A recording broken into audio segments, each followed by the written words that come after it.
So without a doubt, one of the most common problems that I come across with guys in their mid-30s, early 40s, professionals, ambitious, trying to get ahead, but sacrificing their health, is that they don't have the time to take the actions needed to improve their health.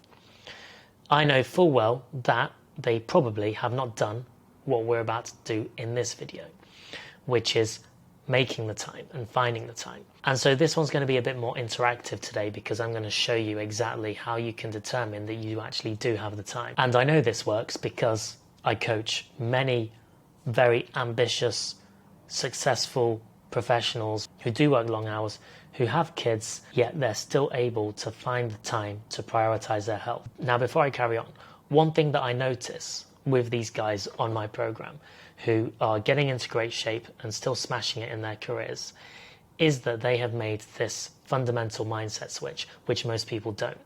And that mindset switch is that improving your health is actually an investment in your ability to focus, your ability to think clearly, your ability to make good decisions, your ability to be even more productive and valuable. And the fact that they think this means that they are able to go through such activities like we're doing today, knowing that it's going to yield a significant return on investment. The most important thing that we need to block out is planning. So the first thing you need to do is open up your calendar. Now you can see I've got some appointments in here already, so I'm going to keep them in there. But we're going to go through in order the things that we need in our calendar to ensure that we're set up to implement and execute the things that we need to. The first thing that I'm going to do is go to Sunday, and I'm going to block out an hour for planning. And what I'm going to do there is I'm going to order in my meals, and I'm going to schedule in all of my sessions. So essentially what I'm doing right now, this is that time block, and it should only take an hour.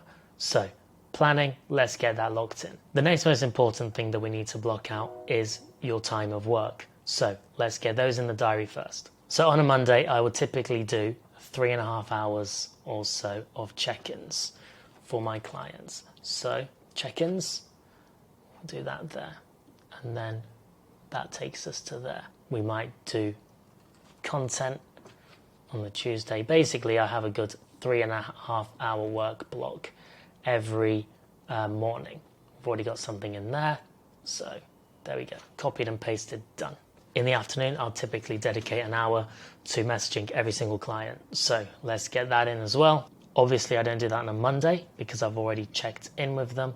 I've got a call there, so I need to move that to there. At around about 5 o'clock, I've got social media work, so just getting in the work non-negotiables. The next one is calls, meetings, and webinars. Now, typically, I use Calendly for that, and I've already blocked out time in Calendly. But whenever something is booked in for calls, these immediately go into my diary without me having to do so. And so all the blue ones that you see here is where that has happened. Oh, and also these green ones. That's where the calls have been booked in. Next up, socials. So that could be a date night. That could be going for a drink with your friends. Typically, I would do something on a Friday. So we will put that there. Socials. And I would, I'll start that a bit earlier. And then at least one night during the week as well. So let's just put in a Wednesday, for example, and block out 2 hours or so. So by this point, you've pretty much scheduled in all of the things that you know that you need to schedule in that you currently do. And so we need to find where the gaps are in order to ensure that we can start to prioritize our health. So training is next. For most people, I would always recommend train first thing, because that's the time when you most reliably have to actually get some training done.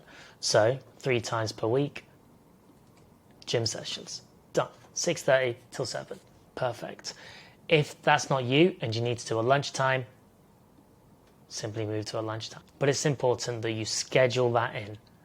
Otherwise, something else will take that time. The next thing is tracking. So I would block out time to ensure that I am tracking my nutrition. And I would typically do that when I am doing my planning. So for my tracking, and I track all of my food ahead of time, I'm just going to change that planning and put and tracking, because it does not take long at all. The next one If we're in a fat loss phase, we need to start prioritizing walks. So I'm going to schedule in time to walk. Really important that we get those in, and we can just put those in 15-minute blocks. So I'm just going to randomly pick a slot here. Walks.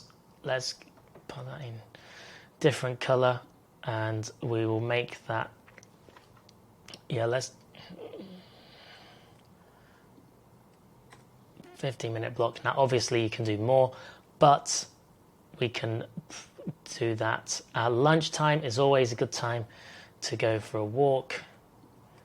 At some point in the afternoon is always a good time just to break up the day, give yourself a bit more clarity mentally.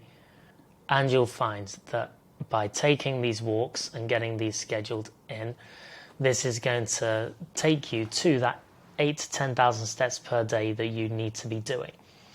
Not only that, you're likely to be getting steps during the day as well, just by getting your steps in subconsciously. But these efforts to go for a walk are really going to yield a significant impact in terms of increasing your step count, which is really important for most people who don't walk enough. And that's one of the reasons why the waistline starts to grow and they start to feel less energized, more sluggish, etc.